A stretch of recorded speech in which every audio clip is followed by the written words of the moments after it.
আকাশবাণী খবর পড়ছি নমামি বসুরুদ্র। প্রথমে বিশেষ খবর। প্রধানমন্ত্রী নরেন্দ্র মোদী আজ মুম্বাই সফরে যাচ্ছেন। সেখানে তাঁর একাধিক প্রকল্পের উদ্বোধন ও শিলান্যাসের কর্মসূচি রয়েছে। লোকসভার অধ্যক্ষ ওম বিড়লা রাশিয়ার 10ম ব্রিক্স সম্মেলনে যোগদানের ফাঁকে বেশ কয়েকটি দেশের আইনসভার প্রিসাইডিং অফিসারদের সঙ্গে বৈঠক করেছেন। পশ্চিমবঙ্গ সহ 7 রাজ্যের 13টি বিধানসভা আসনের উপনির্বাচনে আজ ভোট গণনা। গাজায় ইসরায়েলি সেনার বিমান হামলায় বরিষ্ঠ হামাস কমান্ডারের মৃত্যু হয়েছে। এছাড়াও 4 ত্রাণকর্মী ও 70 জনের বেশি প্যালেস্তিনীয় প্রাণ হারিয়েছেন। উইম্বলডন টেনিসে আজ মহিলাদের সিঙ্গলসের ফাইনালে চেক প্রজাতন্ত্রের বারবোরা ক্রেজিকোভা ইতালির জাসমিন পাওলিনির বিরুদ্ধে খেলবেন। হারারেতে আজ টি-20 ক্রিকেট সিরিজের চতুর্থ ম্যাচে ভারত ও জিম্বাবুয়ে মুখোমুখি হবে। আসছে বিস্তারিত খবরে। প্রধানমন্ত্রী নরেন্দ্র মোদী আজ মহারাষ্ট্রের মুম্বাই সফরে যাচ্ছেন। তিনি গোরেগাঁওয়ে নেস্কো প্রদর্শনী কেন্দ্রে 29,400 কোটি টাকারও বেশি মূল্যের সড়ক, রেল ও বন্দর ক্ষেত্রে একাধিক প্রকল্পের সূচনা এবং শিলান্যাস করবেন। সন্ধ্যায় প্রধানমন্ত্রী ইন্ডিয়ান নিউজ সার্ভিস সেক্রেটারিয়েটে আইএনএস টাওয়ারের উদ্বোধন করবেন। একই সঙ্গে তিনি 16,600 কোটি টাকা ব্যয়ে থানে বরিভ্যালি সুড়ঙ্গ পথ নির্মাণ এবং গোরেগাঁও মুলুন্দ লিংক রোডে 6,300 কোটি টাকারও বেশি বিনিয়োগের একটি সুড়ঙ্গ পথ নির্মাণ কাজের শিলান্যাস করবেন। সঞ্জয় গান্ধী জাতীয় উদ্যানের মধ্যে দিয়ে যাওয়া বরিভ্যালির সুড়ঙ্গপথ নির্মাণ হলে থানে থেকে বরিভ্যালির দূরত্ব প্রায় 12 কিলোমিটার কমে যাবে। এছাড়াও শ্রীমতী লোকমান্য তিলক টার্মিনাসের নতুন প্ল্যাটফর্ম এবং ছত্রপতি শিবাজী মহারাজ টার্মিনাস স্টেশনের 11 ও 10 নম্বর প্ল্যাটফর্মের সম্প্রসারিত অংশ জাতির উদ্দেশ্যে উৎসর্গ করবেন। 5,600 কোটি টাকা ব্যয়ে মুখ্যমন্ত্রী যুব কর্ম প্রশিক্ষা যোজনারও সূচনা করবেন তিনি।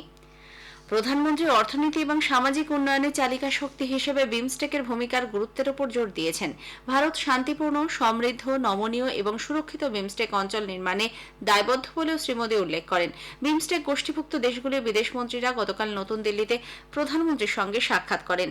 আঞ্চলিক সহযোগিতা, যোগাযোগ, শক্তি, বাণিজ্য, স্বাস্থ্য, কৃষি, বিজ্ঞান, নিরাপত্তা এবং মানুষে মানুষের যোগাযোগের মতো ক্ষেত্রগুলি মজবুত করার বিষয়ে তাঁদের মধ্যে কথা হয়েছে। লোকসভার অধ্যক্ষ ওম বিড়লা রাশিয়া সেন্ট পিটার্সবার্গে তাজিকিস্তান, কাজাখস্তান, বেলারুশ, মিশর এবং উজবেকিস্তানের আইনসভার প্রিসাইডিং অফিসারদের সঙ্গে সাক্ষাৎ করেছেন। 10ম ব্রিক্স সংসদীয় মঞ্চে শ্রী বিড়লা ভারতীয় দলের প্রতিনিধিত্ব করছেন। তাজিকিস্তানের মাজলিসি নামওয়ান দাগুনের অধ্যক্ষ জাকির জোডা মোহাম্মদ তহির জহিরের সঙ্গে এক দ্বিপাক্ষিক বৈঠকে শ্রী বিড়লা দুদেশের মধ্যে গভীর ঐতিহাসিক এবং সাংস্কৃতিক বন্ধনের ওপর জোর দেন। সংসদীয় মৈত্রী গোষ্ঠী গড়ে তুলতে সহযোগিতা বাড়িয়ে তোলার প্রয়োজনীয়তার কথাও উল্লেখ করেন তিনি। ভারতের নির্বাচন প্রক্রিয়ায় স্বচ্ছতার কথা শ্রী বিড়লা তুলে ধরেছেন। কাজাখস্তানের সেনেটের চেয়ারপারসন আসিম বাবেভ মৌলেন সাগাথানুনির সঙ্গে আলোচনায় ওম বিড়লা বলেন, বিশ্বের বৃহত্তম গণতন্ত্রের দেশ ভারত গণতান্ত্রিক প্রশাসনের মাধ্যমে নাগরিকদের আর্থসামাজিক জীবনে পরিবর্তন এনেছে।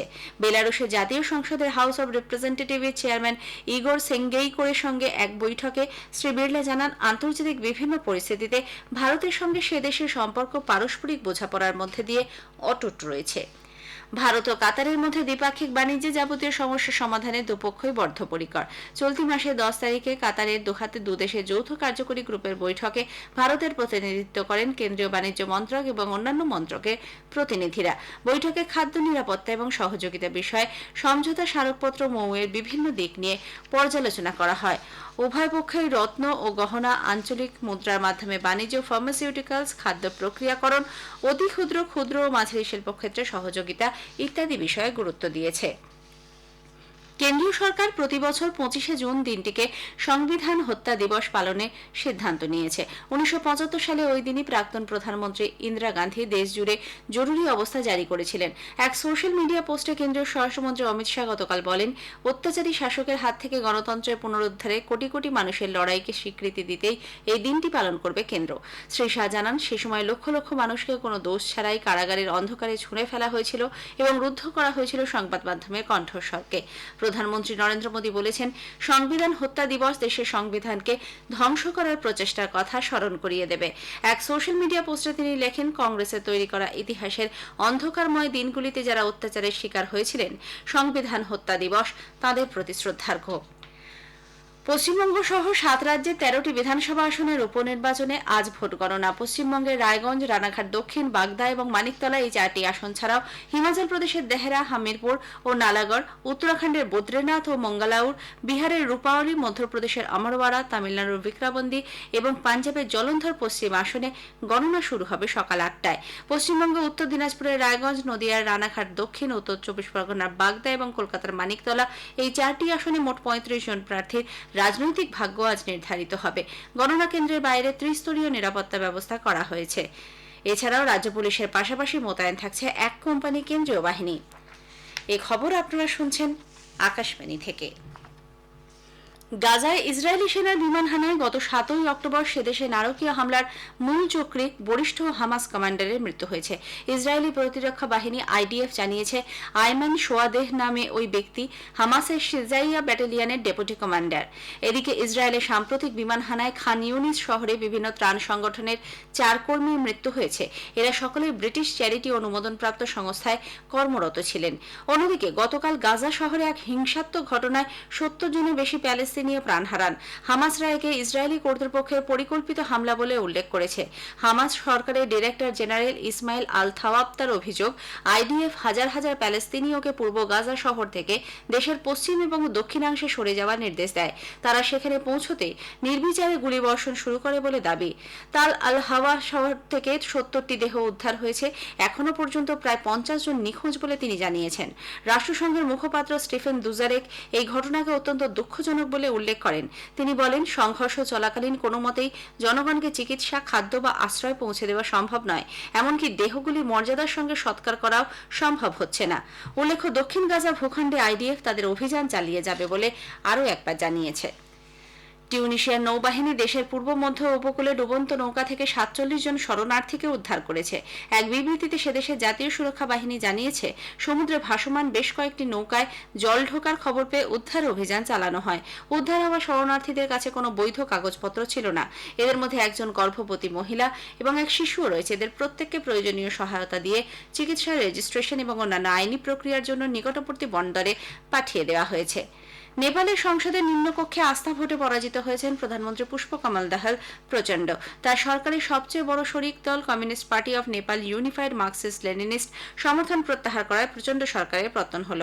হাউস অব রিপ্রেজেন্টেটিভসের ভোটাভুটিতে প্রচণ্ডর বিরুদ্ধে ভোট পড়েছে 194টি, পক্ষে ভোট পড়ে 63টি।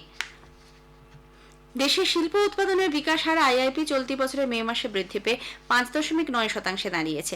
2023-এর মে মাসে এই বিকাশ হার ছিল 5.7%।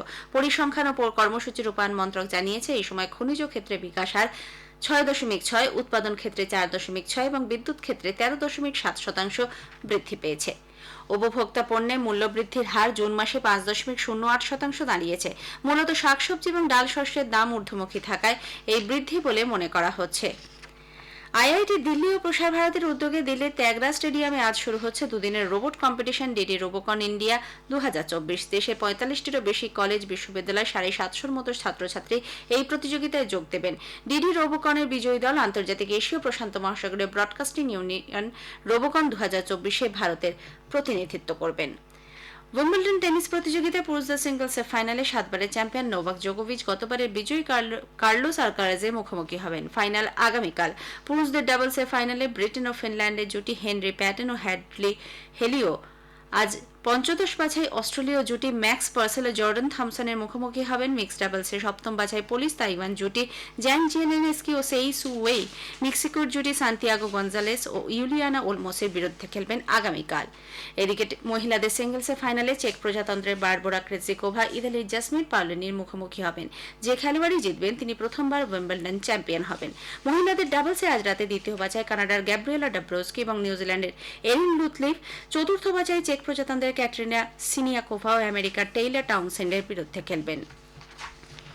হারারেতে আজ টি-20 ক্রিকেট সিরিজের চতুর্থ ম্যাচে ভারত ও জিম্বাবুয়ে মুখোমুখি হবে। খেলা শুরু হবে ভারতীয় সময় বিকেল 4:30। সিরিজের প্রথম ম্যাচে জিম্বাবুয়ে জিতলেও পরবর্তী দুটি ম্যাচ জিতে ভারত সিরিজে 2-1 এগিয়ে আছে। আজকের ম্যাচ জিতলেই সিরিজ জয় নিশ্চিত করবে ভারত। শেষ করার আগে খবরের বিশেষ কিছু অংশ আরও একবার। প্রধানমন্ত্রী নরেন্দ্র মোদী আজ মুম্বাই সফরে যাচ্ছেন। সেখানে তাঁর একাধিক প্রকল্পের উদ্বোধন ও শিলান্যাসের কর্মসূচি রয়েছে।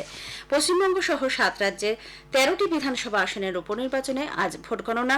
টি-20 ক্রিকেটের সিরিজে চতুর্থ ম্যাচে ভারত ও জিম্বাবুয়ে আজ মুখোমুখি হবে। খবর শেষ হলো।